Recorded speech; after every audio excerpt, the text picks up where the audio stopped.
இந்த காணொளியை தொடர்ந்து பார்க்கறதுக்கு முன்னாடி மறக்காம தமிழ் ஜனம் சேனலை சப்ஸ்கிரைப் பண்ணிடுங்க. இந்த மாநாடு நடக்கக்கூடாது அப்படின்னு ஒரு கோஷ்டி இருக்குது. அதில் நம்ம நாட்டினுடைய ஒரு அறநிலையத்துறை அமைச்சர்னு ஒருத்தர் இருக்கார். எனக்கு 4 நாளைக்கு முன்னாடி ஒரு தகவல், விரதம் இருக்கிறாரு அப்படி சொன்னாங்க. எதுக்கு விரதம் இருக்குன்னா, இந்த மாநாட்டுக்கு கூட்டம் வரக்கூடாது அப்படின்னு முருகனை வேண்டி விரதம் இருக்காராம். அதுலயாவது அவருக்கு அந்த நம்பிக்கை இருக்குதுன்னு நமக்கு பெருமைப்பட வேண்டியது இருக்குது, மகிழ்ச்சி அடைய வேண்டி இருக்கின்றது. நமக்கு நாம இந்த மாநாடு நடத்தும் போது இவ்வளவு விளம்பரம் ஆகிறதுக்கு எப்படியெல்லாம் விளம்பரம் பண்ணணும் அப்படி யோசனை பண்ணிட்டு இருக்கும் போது அதிகமான விளம்பரத்தை தேர்ந்து கொடுத்து நம்முடைய திருமாவளவர்களும் வை கோபால் அவர்களும் இந்த சேகர் பாபு அவர்களும் நல்ல விளம்பரம் தேடி கொடுத்துருக்காங்க. அதனால நாம கிட்டத்தட்ட மாச கணக்கில் உழைத்திருக்கோம். எத்தனையோ நண்பர்களாக இருக்காங்க, இந்த கிரவுண்டில் வேலை செஞ்சவங்க எங்கெங்கெல்லாம் இருந்துட்டு இருக்காங்க. அவங்கெல்லாம் நம்ம வாழ்த்து சொல்ல வேண்டியது இல்லை, ஏன்னா அவங்க வாழ்த்தை எதிர்பார்க்க போறதில்லை.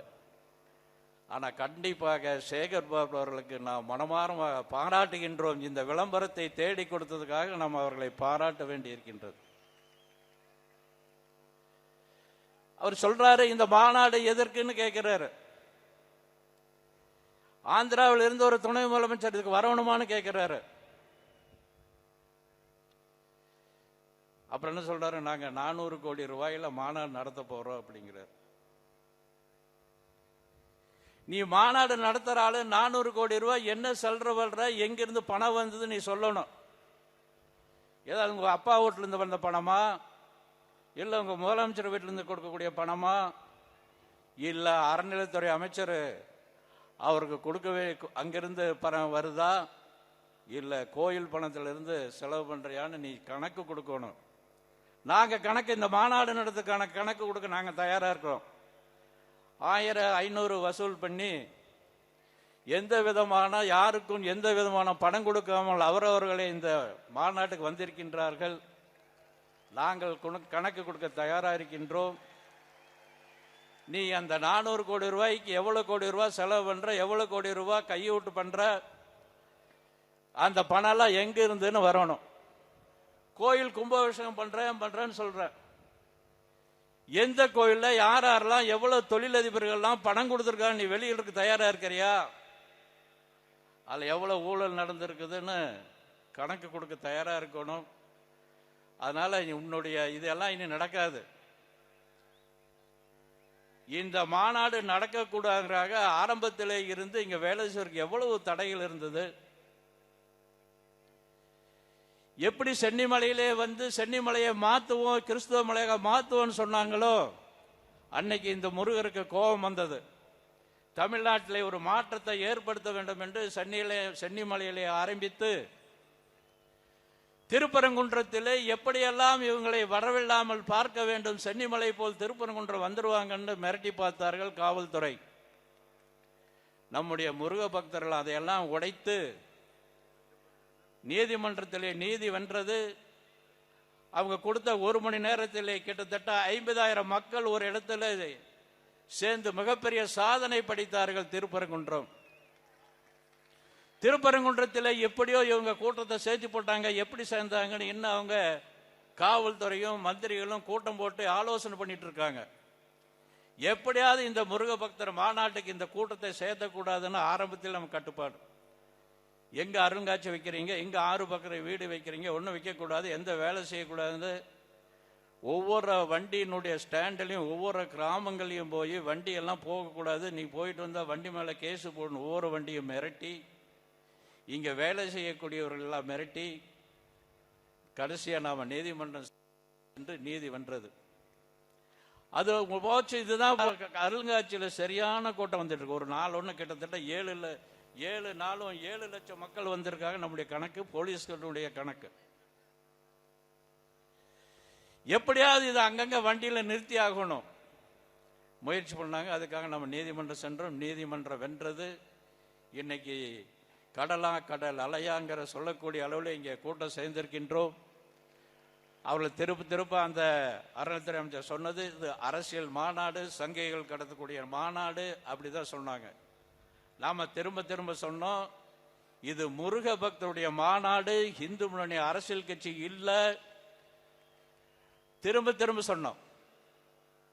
நம்முடைய இந்த இந்து முன்னணி ஆரம்பித்த கோபால்ஜி அவர்கள் இந்த மதுரை மாநகரிலே வெட்டுப்பட்டு நம்முடைய மீனாட்சி அம்மன் அருளால் மறுபிறவை எடுத்து ஒவ்வொரு கிராமங்களையும் 20 பேர் 30 பேர் வைத்து அமைப்பு ஏற்படுத்தி இன்றைக்கு அவருடைய ஆசியால் இந்த மாநாடானது மிகப்பெரிய வெற்றி அடைந்திருக்கின்றது. மதுரையிலே ராஜகோபால் என்கின்ற முன்னாள் மாநில தலைவராக இருந்தார். மேலூரிலே விநாயகர் சதுர்த்தியை நடத்திவிட்டார். இந்த முஸ்லீம் இருக்கக்கூடிய ஏரியாவிலே விநாயகர் சதுர்த்தியை நடத்திவிட்டார் என்று வீட்டிலே அந்த பேப்பர் படித்து கொடுத்த ராஜோல் அவர்களை படுகொலை செய்யப்பட்டு, இது மாதிரி தமிழ்நாட்டிலே இந்து முன்னணி வரலாற்றிலே பல்வேறு தியாகம் செய்திருக்கின்றார்கள். எப்படிலே மூத்த பிரச்சாரங்களை இந்த சைடில் உட்கார்ந்து நம்ம பேரு சொன்னோமோ, இது மாதிரி நிறைய தியாகம் உயிரிழப்பு கொடுத்துருக்காங்க. இவர்கள் மூலியமாக தமிழ்நாட்டிலே பெரிய ஆன்மீகம் இன்று வளர்ந்து கொண்டிருக்கின்றது. இன்னும் வருகின்ற மாற்றம் வரும். நமக்கு கோர்ட்ல சொல்றோம்,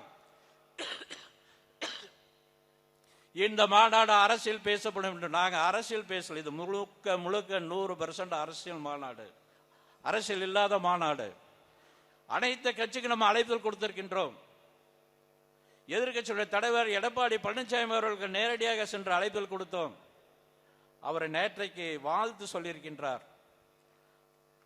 அங்கே இருந்து அவருடைய அதிமுகனுடைய பிரதிநிதியாக நம்முடைய செல்லுராஜ் அவர்களும் ஆர்வி உதயகுமார் அவர்களும் இந்த மாநாட்டிற்கதை அவர்களை நாம் வரவேற்கின்றோம், பாராட்டுகின்றோம். இப்படி பல்வேறு அரசியல் கட்சிகளுக்கு நாம் அழைப்பது கொடுத்திருக்கின்றோம். சில பத்திரிகையாளர் சந்திப்பிலே முதலமைச்சரை கூப்பிடுவீர்களா என்று கேட்டார்கள். முதலமைச்சருக்கு ஒரு கடிதம் எழுதியிருக்கோம், உங்களை நேரடியாக நாங்கள் சந்தித்து இந்த மாநாட்டுக்கு அழைப்புதலை கொடுக்க வேண்டும் என்று கடிதம் அனுப்பியிருந்தோம். இதுவரைக்கும் அந்த அழைப்புதலுக்கான எந்த பதிலும் நமக்கு வரல. அப்படி வந்திருந்தால் நேரடியாக நம்ம அழைப்புதல் கொடுத்திருப்போம். அப்படி அவருக்கு வர தயார் இருந்தால் இந்த மேடைகளை பேசுவதற்கான வாய்ப்பை நிச்சயமாக இந்த முருகன் பக்தி மாநாடு ஏற்பாடு செய்திருக்கும். இது அரசியல் கட்சி மாநாடு இல்லை. இந்துக்களுக்கு ஆதரவாக யாரெல்லாம் இருக்கின்றார்களோ, இந்துக்களை பற்றி யாரெல்லாம் பெருமையாக பேசுகின்றாரோ அவர்களுக்கான மாநாடு. வருகின்ற காலங்களிலே நம்முடைய சன்னியாசி பெருமக்கள்லாம் இருக்கின்றார்கள். சாதாரணத்தை பற்றி யாராவது ஏதாவது சொன்னாலும் சன்னியாசிகள் ஒன்னா சேர வேண்டும். அவர்கள் பின்னாடி இந்து முன்னணி இருக்கும், குரல் கொடுக்கும்.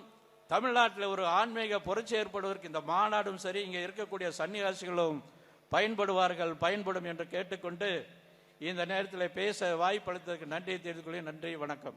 மேலும் இது போன்ற பல்வேறு சுவாரஸ்யமான தகவல்களை தெரிஞ்சுக்கிறதுக்கும் தமிழ் ஜனம் சேனலை மறக்காம சப்ஸ்கிரைப் பண்ணிக்கோங்க.